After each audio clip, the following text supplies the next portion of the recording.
Hello Internet, I'm Jackie Fox, and so far in this series we've talked a lot about recent world history and how it all teaches us important lessons to carry forward into our understanding of Ukraine and Russia right now. But I do want to point out that there is some Ukrainian propaganda that is not as truthful as the things I mentioned earlier, like the Ghost of Kyiv. I'm not necessarily mad at that one because it seems more like a meme than an actual honest attempt at fake news. It's fake news that's become a meme, and I'm not particularly mad at it. Snake Island, the recording of them telling the Russian ship to fuck off, that was true enough. But within days we found out that these people didn't actually die, and that actually there were far more of them than was originally reported. But that's all relatively quaint compared to what was said at the Munich Security Council, and that we should unpack. Standing before the Munich Security Council in Germany, Volodymyr Zelenskyy, days before the invasion of his homeland, says in his speech that if Russia is allowed to take Ukraine, the border between Russia and Europe, that Europe will be next. It's a passionate speech. It's hard not to watch it and feel a sense of a call to action that Germany must have felt before signing an agreement to close the newly operational Nord Stream 2 if Russian troops step foot inside of Ukraine. The story he told was one of an imperial Russia, bent on taking back the Soviet states and powering through to become a threat to Europe. This is a good story if you need military aid.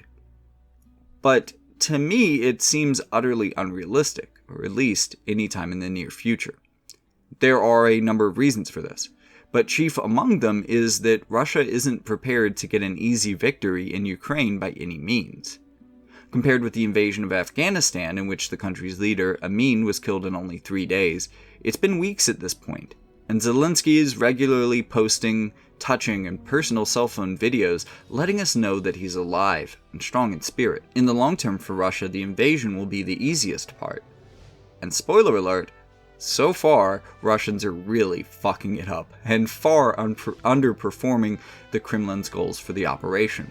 In their estimates, it seems that they expected that Kyiv would have fallen within the end of the second week, and yet they still fight on in Mariupol, which is right across the Russian border.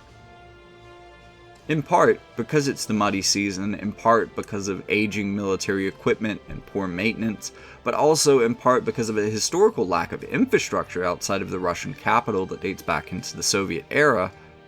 To advance their forces across Russia, Putin relies on rail lines, and these rail lines currently end at the Ukrainian border, meaning that while it's not difficult to amass soldiers and equipment at the border, getting them into and across a contested battlefield is proving nearly impossible, made worse in part by the destruction of a few key pieces of Ukrainian infrastructure. Holding Ukraine will result in a large on-the-ground commitment of troops for the Russian military, as does Russia itself. So this alone stretches the Russian army quite thin. Even if they had the will to advance beyond Ukraine, it might take years, and even then, the infrastructure doesn't exist to move the Russian military through Ukraine in a timely manner. Russia may attempt to use the remains of their divided military at this point to, say, invade Georgia, where they already have a stronghold. But even this much expansion within the next decade would be incredibly risky for Putin. And even to say that is to say that pro-independence insurgencies won't be common even in 10 years, and this may not be the case. Now obviously this would be a rather bleak future for Ukraine, but it's far from the rapid expansion that Zelenskyy is suggesting here either. Russia is a powerful country still, but it's weaker than the former Soviet Union. And even the Soviet Union realized that actions such as those that Zelenskyy is proposing here would be their own suicide. Still, even in the realistic picture, this looks bad for Ukraine, even if Russian-European wars aren't likely a part of the picture even in the future. In a recent interview, Zelenskyy responded to concerns that a no-fly zone would be dangerous escalation. His response was to ask essentially, dangerous for me? No. Dangerous for them? Maybe. But what I know for certain is that without our skies being safe, many Ukrainian civilians would die. And he's not wrong. But I think this downplays just how bad nuclear war could be for the rest of the world. And he's right. We are hiding behind that excuse, as we largely did throughout the Cold War. But it wasn't unwise to act in such a way either. And that was a war we were able to win without making it a hot war. Though, for those who died in the numerous proxy wars, it felt hot enough. It's not just to say that not acting will have its own cost, and it's far more in the realm of certainty than simply risk. My fear is that there is still so much time to escalate this, and we have already escalated faster than I would have expected. It seems like every day we talk about a new sanction we could do, but think it might be too much.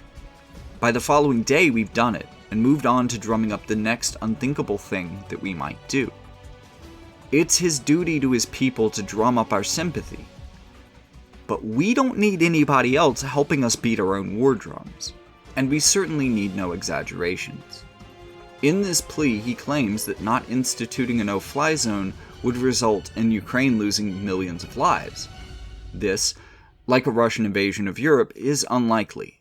Looking at the much better armed Soviet Union in their 10-year engagement with the disorganized but well-armed and well-funded tribalist resistance, they inflicted between 500,000 and 2 million casualties in Afghanistan over the course of 10 years, while suffering 2,000 losses.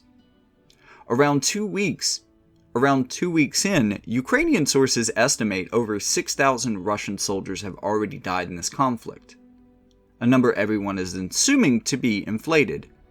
But even if it's inflated by 3 times, that means that Russia has already lost as many soldiers here in 2 weeks than they did in the decade they fought the Mujahideen. Editor Jackie here, coming at you from the near future. I was looking back through this and fact-checking, and I noticed that, in fact, at 11 days into the struggle, Ukrainian estimates were around 11,000 Russian soldiers that had died, where in this I said it was 6,000. But furthermore, I looked into the figure of 11,000, and it looks like at that time there was some confirmation from folks inside of Russia that at least this number in Ukrainians' calculations of Russian losses was accurate. So, with this number in mind, and assuming that it is at least relatively accurate, we can take what I said previously, but the comparison now becomes that every 2 days, Russia is losing as many soldiers in this conflict as they did in the entire 10 years of the Russo-Afghani War. Even though Ukraine faces an uphill battle here, no matter what, it is really hard to overstate how poorly Russia is doing right now. And while this is still a long way from one, if it keeps going this way, it will be a massive and humiliating defeat for Russian forces. Compared to then, they face a modern military here, and a country full of volunteer soldiers ready to defend their homes. Civilian casualties here will be bad. It will be quite a long time, however, before they ever reach 1 million. And at the rate the Russians are losing money, equipment, and soldiers, I'm calling it now, they're never going to make it to 1 million without their entire military collapsing. Of course, it doesn't take anywhere near 1 million dead to make this a grave tragedy. However, it does matter that we calmly and clearly assess threats. Millions dead is perhaps worth risking nuclear retaliation, but is 100,000? Is 10,000? At some point we might be more willing to step in, but for right now, with the exception of nuclear retaliation and holding European fuel prices hostage, Putin doesn't seem to be much of a threat outside of the borders of Russia and Ukraine. This may change with time, but for now, despite Zelensky's rhetoric to the West, Putin isn't enough of a global threat to be worth risking an international nuclear war. At least, not yet. Of course, it's not just Ukraine that's seeking to elevate Putin's threat to the world. Conservative American Christian commentator Pat Robertson said that God is telling Putin to cut through Ukraine and cut through Europe, to declare war in Israel in order to bring about the end times, because, I guess Pat Robertson is getting closer to death And he really wants to see the end of the times before he goes. You know, like, he doesn't want to, like, die in vain. Look, I can't pretend to understand how this guy's brain is working, but maybe if you spend all your life believing the kind of crazy religious beliefs that Pat Robertson does, you start looking forward to the apocalypse. And I'm not picking on Christians there. This is a man who literally thinks that there are demons in clothes that you might buy from Goodwill. That kind of crazy. However, there is one form of desperately needed aid that is coming into Ukraine from across the world, and that's bodies. Inspired by Ukraine's story, or perhaps terrified of Zelensky's doomsday predictions, these potential foreign soldiers, horrified by on-the-ground reporting of the invasion that they've seen, are coming in from NATO countries and non-NATO countries alike, and most especially from former Soviet states, even including Russia's partner in this invasion, Belarus, and a not insignificant number of soldiers from Russia itself. But will this alone be enough? Like in the Cold War, for these NATO countries, the official involvement of their military in this conflict would draw basically the whole world into war. But what about other former Soviet nations, those who share a border with Russia, whom aren't a part of NATO? While I don't agree that NATO is a military threat to Europe in the near term, for a state like Georgia, I wouldn't be willing to make the same prediction. There is a real potential danger here for these states.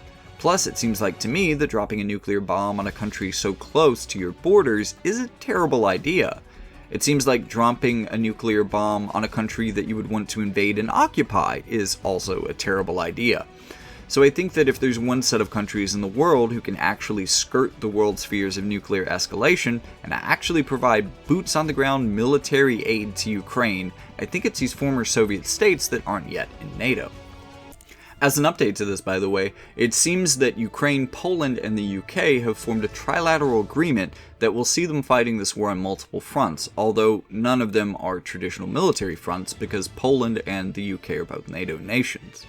This does mean that they will be coordinating on things like cyber defense. And this is kind of an interesting line to see being pushed by NATO nations. And at the time I started writing this, I didn't think that it was one that would be pushed. But at the same time, this isn't too far of an escalation from where we are at this point. From what we are already seeing from nations around the world. And it does bear saying, because I think that at some point in writing this, I will say that the news has been good in reporting this. But it has also more recently platformed a lot of people who want to escalate the conflict as well, in a lot of ways that we're talking about throughout this particular part of the video series. And it just seems to be the negative byproduct of this 24-hour news cycle, and the fact that the news wants to milk this like their new 9/11. So this goes from an issue that was completely ignored to something that has to fill the entirety of a 24-hour news cycle. And when you spend several days where there really isn't much to say about what's happening on the ground, because Russian troops have been stuck in formation in massive convoys for days, if not over a week at this point, then you have to start pushing at the fringes of what's the next boldest step we can take. And as you take those steps, as you push for those steps, within a week of this, all of a sudden, you're platforming people who want to take out heads of state and want to disguise fighter jets to shoot down Russian jets in the sky over Kyiv. When I started writing this, we were all still at a point of escalation, where we were talking about, like, sanctions that we've already done, like SWIFT, how that seemed way too extreme. And then they started platforming people who thought that SWIFT was the next thing they needed to do. And that pretty much covered all the sanctions that we were unwilling to do on day one that have already been put into effect now. And from that point on, it's gotten rapidly more militaristic since we seem to be out of sanctions. And it only seems to be getting worse by the day. You can hear the drumbeat building in this really uncomfortable way, because you don't manufacture consent overnight. But on the topic of non-NATO solidarity, we've already seen key officials from Belarus stepping down from their positions, and many in the Belarusian military being absolutely unwilling to cooperate with Russian invasion efforts. And maybe there's a bit of political calculus here going on with Russia that, since there's already Russian soldiers within their borders, they don't want to spread themselves too thin. But they're also another country in this, just as I mentioned before, that has an interest in Russia not advancing past Ukraine. I don't necessarily think that even if Russia were to send their troops into Ukraine to support the Ukrainian effort, I still don't think that Russia would invade Georgia in retaliation. I think that building this former Soviet solidarity would be pretty powerful, because if all of these states came together in their own sort of union, like an independent NATO, if they all grouped together in a way to say, well, if you attack any one of us, you attack all of us, that could work in holding back a country like modern-day Russia. Ukraine could take non-NATO states and create this sort of NATO analog. But this is a terrible time to do it, unfortunately. A lot of these states might also be seeing the writing on the wall and thinking, okay, if they succeed in Ukraine, it might not be a while before they invade my country. Now, I'm not saying that I don't think that ultimately Putin is thinking about taking more than one of these states back long term. But I don't think that logistically he can handle a second invasion while he's still engaging with Ukraine.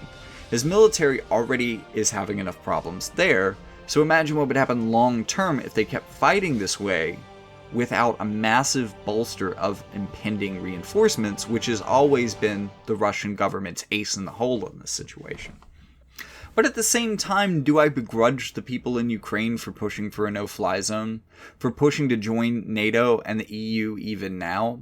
For pushing to get us in on the ground? Or at least sending airplanes and drones? Do I blame them for that? No. I completely understand. If America was being invaded by someone like Russia and ignoring the NATO alliance and why this scenario probably isn't realistic, I would probably say the same things to the rest of the world that Volodymyr Zelenskyy is saying now. Whether I thought they happened to be true or realistic or not. Fuck you and your thoughts and prayers, I might say. We are dying now. So I get where they're coming from. I get what they're saying. I get why they're making this kind of a maximalist case for this, even though I don't think that case is supported by evidence.